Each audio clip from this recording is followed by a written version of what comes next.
Last week we posted our Sea Shanty September Supercut, so if you want some uninterrupted shanties, go back and check out that video.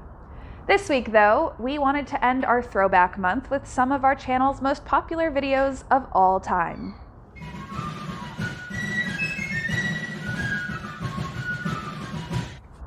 Hello and welcome back to another Tall Ship Tuesday.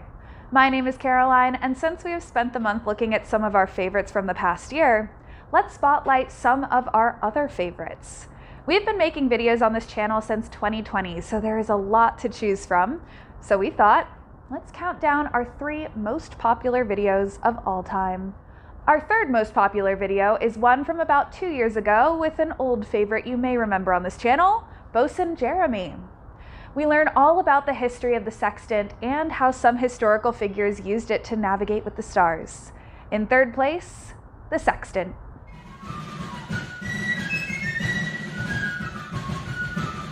A new month begins, and what better way to usher it in than with another look at Robert Cushman Murphy's Logbook for Grace, an account of the 1912 whaling voyage of the brig Daisy.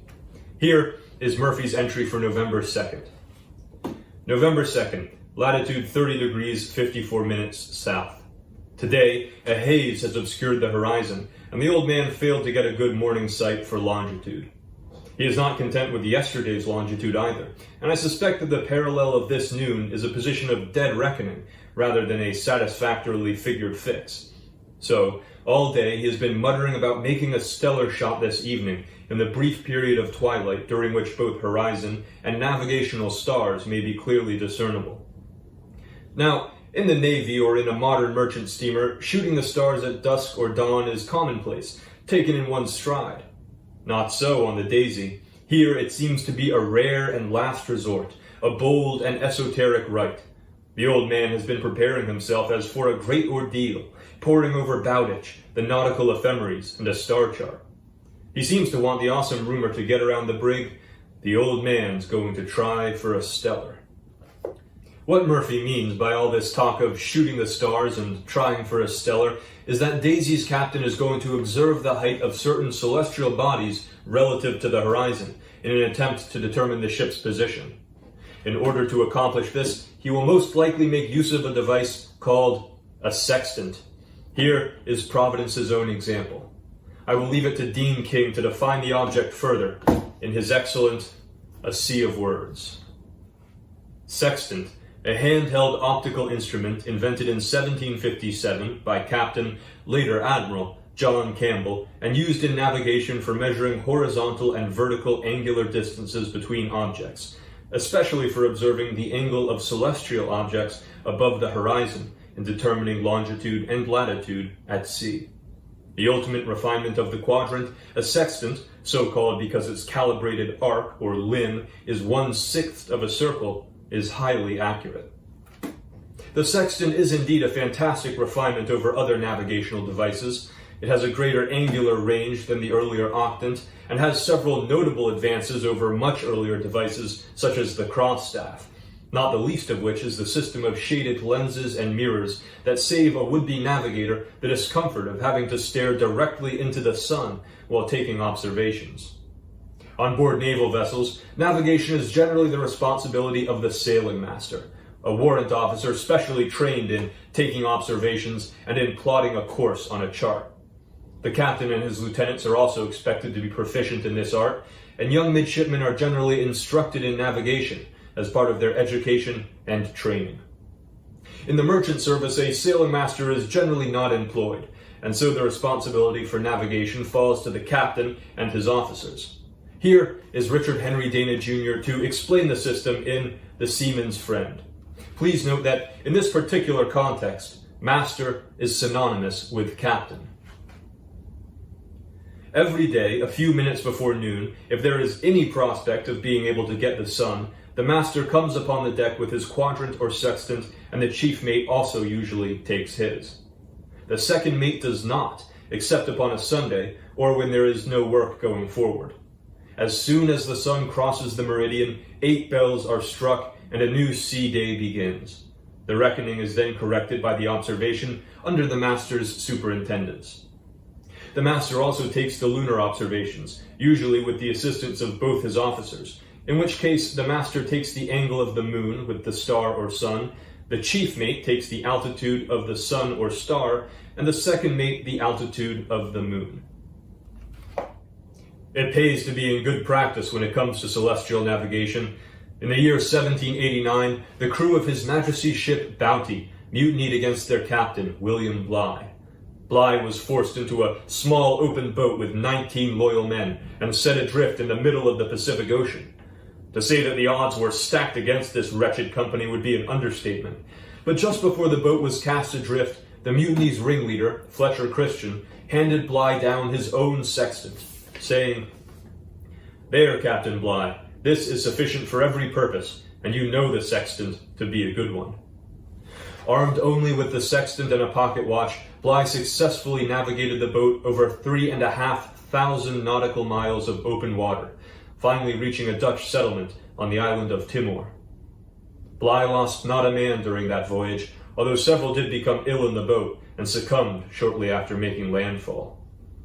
William Bligh's leadership abilities have long been called into question, but armed with the proper tools, none can doubt his prowess as a navigator.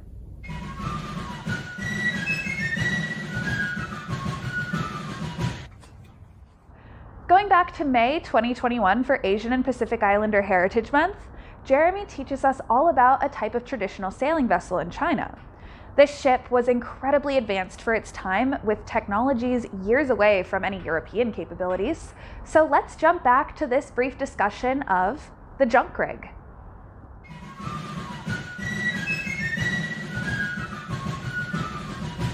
Good day, shipmates.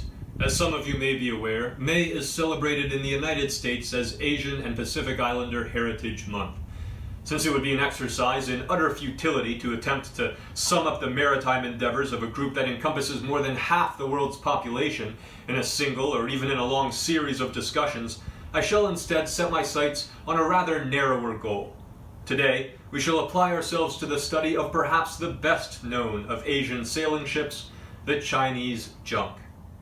Now, some of you may already be familiar with the junk's distinctive outline and silhouette, but we must by no means make the mistake of assuming that the junk was the only sailing vessel to ply the waters in and around the Asian continent during the Age of Sail.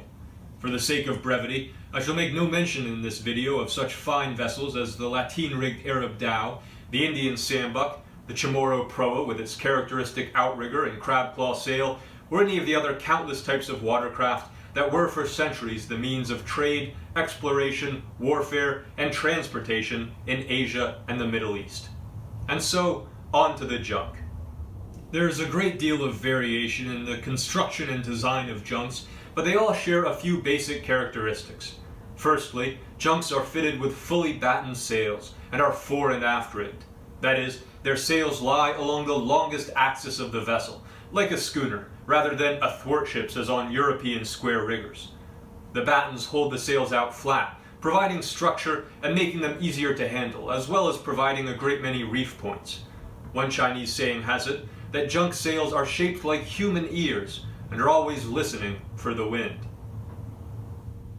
Another typical feature of junks is the use of multiple watertight compartments separated by bulkheads throughout the inside of the vessel. This has been compared to the internal structure of bamboo, and it aids with buoyancy as well as slowing flooding in an emergency. The great American statesman and diplomat Benjamin Franklin was so impressed with this design that he wanted to incorporate it into the packet ships carrying mail between Europe and the Americas. In 1787, Franklin wrote, "As these vessels are not to be laden with goods, their holds may without inconvenience be divided into separate compartments, after the Chinese manner, and each of these apartments cocked tight so as to keep out water. In this way, they would not be so subject as others to founder and sink at sea." These compartments were not always purely practical, however. They were often very luxuriously furnished. The Italian explorer Marco Polo wrote of the larger junks that each of them contains some 50 or 60 cabins, wherein the merchants abide greatly at their ease. One feature that is not unique to junks, but which did first appear on these ships, is the balanced, stern-mounted rudder. Now, we may today take the rudder for granted, but This technology was not developed by Europeans until the 12th century AD. By that time, Chinese shipwrights had been fitting their junks with rudders for centuries. In an additional refinement, Chinese rudders were often fitted to windlasses so that they could be raised in shoal water or lowered as necessary to provide stability, a bit like a centerboard. This was particularly important, as junks are traditionally flat-bottomed. Now, the more experienced sailors among you might question the seaworthiness of a flat-bottomed ship, but history has proven the junk to be about as excellent a seaboat as ever was built. During a period of naval expansion in the 15th century, Ming Dynasty armadas were dispatched into the Indian Ocean, to the Arabian Peninsula, and even as far away as Africa's Cape of Good Hope. At its height, the Great Ming Navy numbered well over 3,000 ships and employed over 30,000 sailors. Included in this great fleet were the enormous treasure ships, reportedly 450 feet long by 150 feet in beam, although these exact dimensions are debated somewhat. Nevertheless, this was far beyond the capabilities of even the most advanced of European states, and in the words of the Italian merchant Niccolo de Conti, "They do make bigger ships than we do, that is to say, of 2,000 tons, with 5 sails and so many masts." Other contemporary reports have put the number of masts carried by these colossal ships at 9. Well, I'm afraid that it is here I must leave off. It would be an easy thing to go on for hours about the benefits and drawbacks of this unique rig, as well as to talk about the various famous junks and their voyages throughout the centuries, but sadly, on a fighting ship such as Providence, there simply isn't the time. I do hope that this all too brief discussion has at least piqued your interest, and will encourage you to read more about these magnificent vessels on your own.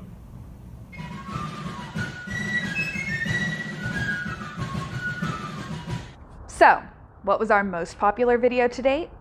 Well, that would be a tour of our ship with able Seaman Barlow.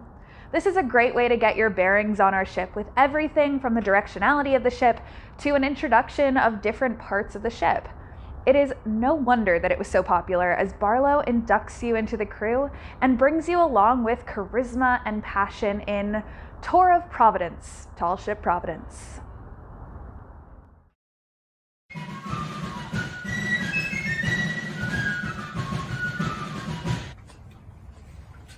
Well met, shipmates. 'Tis I, able Seaman Barlow. When I cast my mind back many a year to my own first days at sea, I always remember what a devil of a time I had learning the ropes and the names of each part of the ship. 'Tis no easy feat for a greenhorn, I can tell you. With all of you fresh hands coming aboard, I thought I ought to show you around so that you may better learn your duty. From the dock here, you can see the whole of our fair vessel, and don't she have lovely lines? That way lies the front, or what we would call the bow of the ship, and t'other way sits the back, or the stern. When working on board and we have to go up toward the bow, we call it going forward or forward. When our duty takes us back toward the stern, we call it going aft. To shorten from after, you understand. But let's have done with this idle traipsing about on shore and go aboard.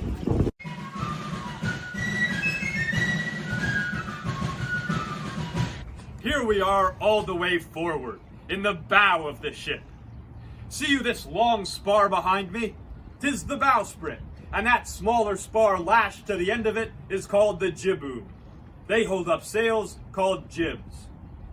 Now look you at this fine anchor, lashed athwart the larboard gunwale. But fie, perhaps you do not yet know the difference twixt larboard and starboard. Aboard ship, we do not say left and right. Instead, we use port and starboard.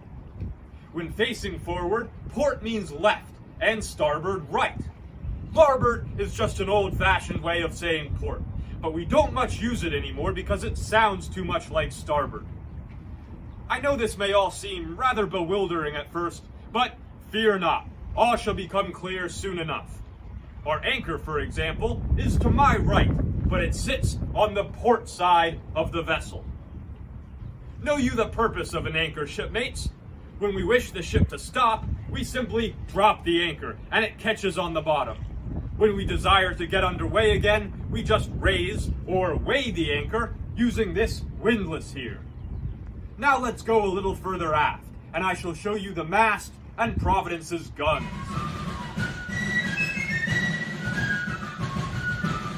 Here we are amidships. This stout timber here is the mast. Its job is to hold up the sails, that they may catch the wind and carry us along o'er the waves. These long upright lines here are called the shrouds. They run up to the top of the mast to help and stabilize it. When we have to go aloft to perform tasks such as putting a reef in a sail, we climb up by use of these ratlins, which are tied across the shrouds to form a kind of ladder. How should you like to go aloft and run out along a yard in the very teeth of the gale? Wild work indeed, but it must be done. But enough of spars and rigging. These are Providence's guns. They are 4-pounders, which is the weight of the round shot which they fire. When cruising for prizes, Providence carries 12 of these. I shall tell you more about the guns at another time, but for now, let us descend through this hatchway and into the hold.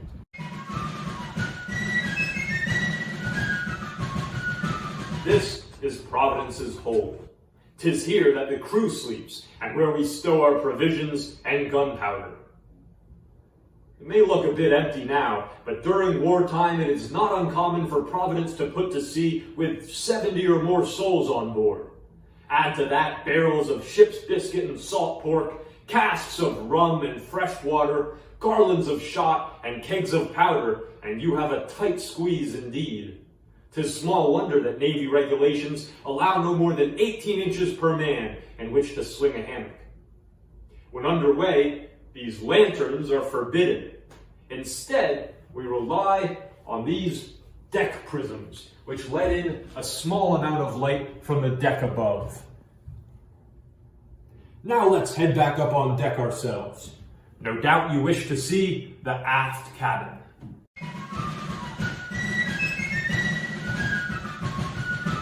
This is the aft cabin, the captain's private quarters. 'Tis here that the ship's officers take their meals, as it would be most unseemly for them to mess in the forecastle with myself and the rest of the foremast jacks. It may seem a bit small, but this is as close a thing to luxury as you shall find aboard a sloop of 60-odd feet. And now, if it's all the same to you, I think we'd best be on our way. I have no business being in the captain's cabin, and I'd just as soon avoid the defaulters list, and the dozen at the grating that would surely be my lot were we discovered here. At last, the noble quarterdeck. From this lofty point of vantage, the ship's officers issue their commands.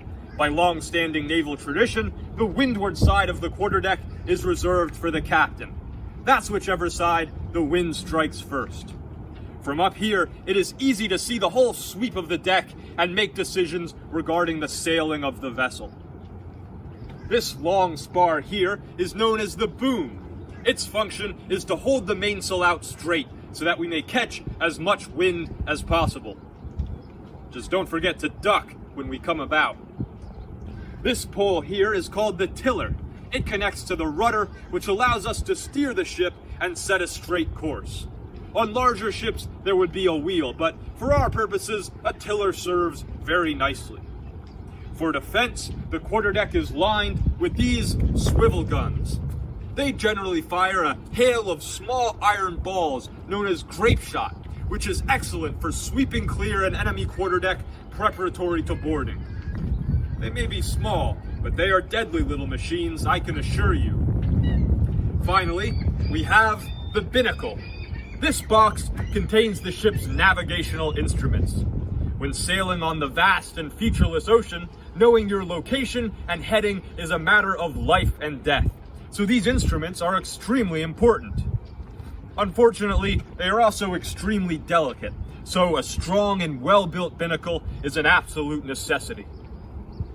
And that, shipmates, is the Providence, the first ship authorized by the Continental Congress to sail in our new Navy, and as fast and weatherly a little ship as we could any of us wish for.